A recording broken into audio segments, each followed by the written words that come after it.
आपका बच्चा स्कूल में पढ़ता होगा, हम सबके बच्चे स्कूल में पढ़ते हैं।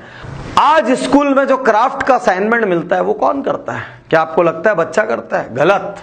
या तो वो उसकी मां करती है, या उसकी बड़ी बहन करती है, या हर शहर में ढेर सारे ऐसे एजेंसीज खुले हुए हैं, ऐसे आर्टिस्ट बैठे हैं जिनको पता है स्कूल में किस क्लास वालों को क्या जमा करना चाहिए। मजे से हजारों रुपए चार्ज करते हैं, माएं उनसे बनवाती है और ले जाके स्कूल में सबमिट कर देती है। हमारे देश की क्रिएटिविटी। मैं आज यहां खड़ा हूं, मैं क्यों पता है स्टीव वोजनियाक की बात से सहमत हूं?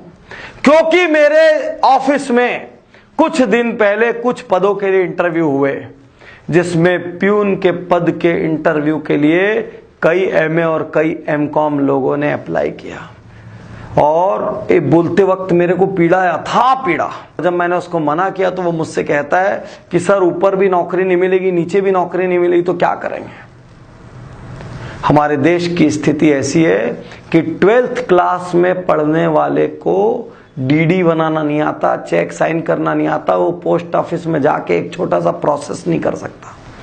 कई बार यह संभव है कि उसने बैंक तक में कदम न रखा हो। यह कैसी एजुकेशन व्यवस्था है जो फेल होने की इजाजत ही नहीं देती, जो प्रयोग करने की इजाजत ही नहीं देती। कुछ दिन पूर्व फ्लाइट में मुझे अमेरिका का एक प्रोफेसर मिला। वो कहता है हमारे यहां बच्चा स्कूल पास होते होते और फर्स्ट सेकंड यूजी तक आते आते वो कई बार अपने बिजनेस शुरू करके फेल हो चुका होता है, और हमारे यहां का बच्चा ग्रेजुएट होते तक भी मां के पल्लू से बंधा हुआ रहता है।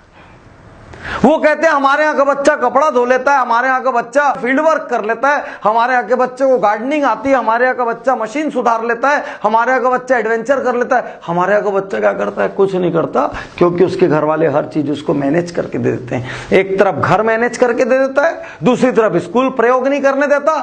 क्या गलत कहा स्टीव वोजनियाक ने? क्या गलत कहा?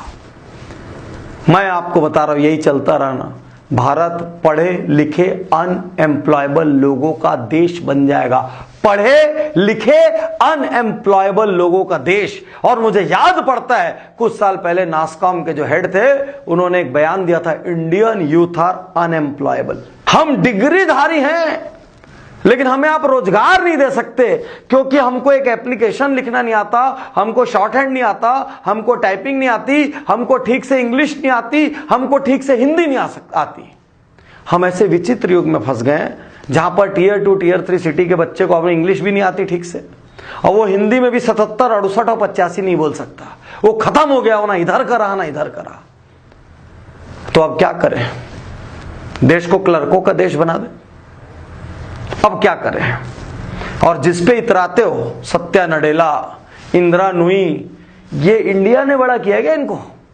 ये सब की प्रतिभा फॉरेन में जाके जब इन्होंने पोस्ट ग्रेजुएशन किए, बड़ी बड़ी कंपनी में वो सोचने का इकोसिस्टम मिला, तब जाके सत्या नडेला बने और इंदिरा नूई बने। ये तो आप और हम खुश होने के लिए बोलते हैं, भारतीय मूल के होते रहिए खुश, लेकिन वही सत्या नडेला हिंदुस्तान में रहते तो निपट जाते हो।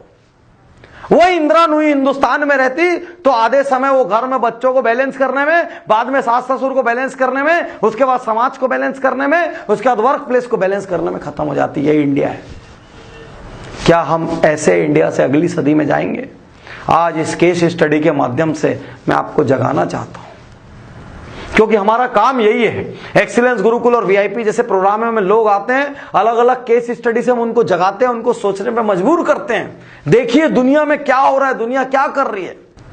तो साथियों, आज हमको सोचना होगा कि ऐसे पढ़ाने से क्या ना पढ़ाना अच्छा है, या हम सब मिल के आवाज उठाएं इस देश के एजुकेशन सिस्टम को प्रयोगशील बनाने के लिए, इस देश में असफलता को सम्मान दिलाने के लिए। क्योंकि जीतने के पहले हारना जरूरी है, नहीं तो हार से इतना भय पैदा हो जाएगा कि जीतने की कोशिश भी नहीं करोगे, यहां तक कि ट्राई नहीं करोगे। इस देश में रिसर्च का एनवायरनमेंट डेवलप करने के लिए स्थिति इतनी विचित्र है।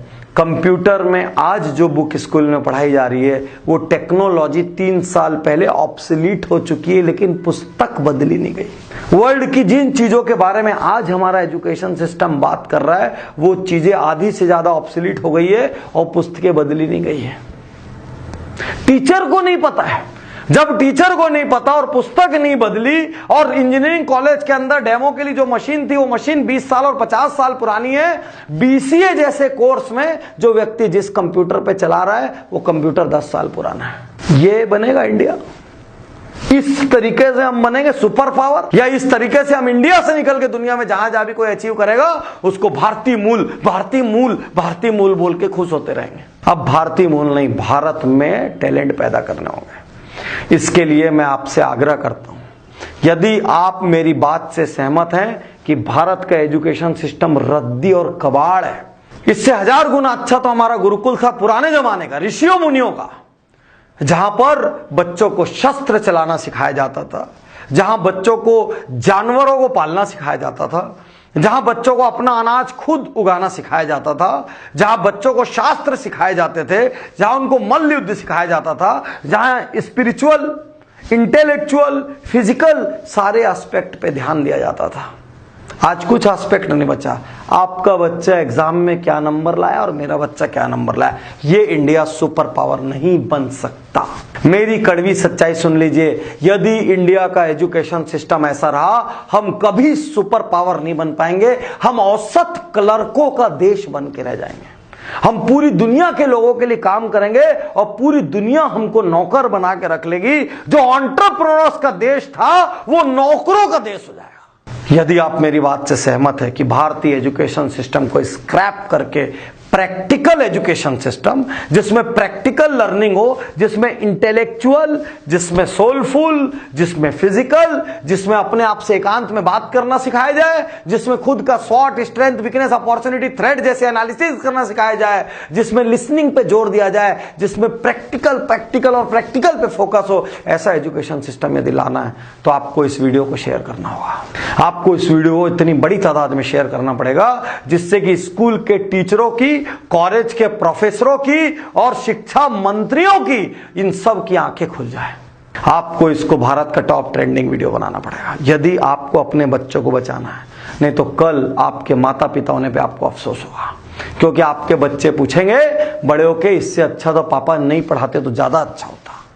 यदि मेरा क्राफ्ट स्कूल से लाके मम्मी को ही करना था तो नहीं करवाते क्राफ्ट।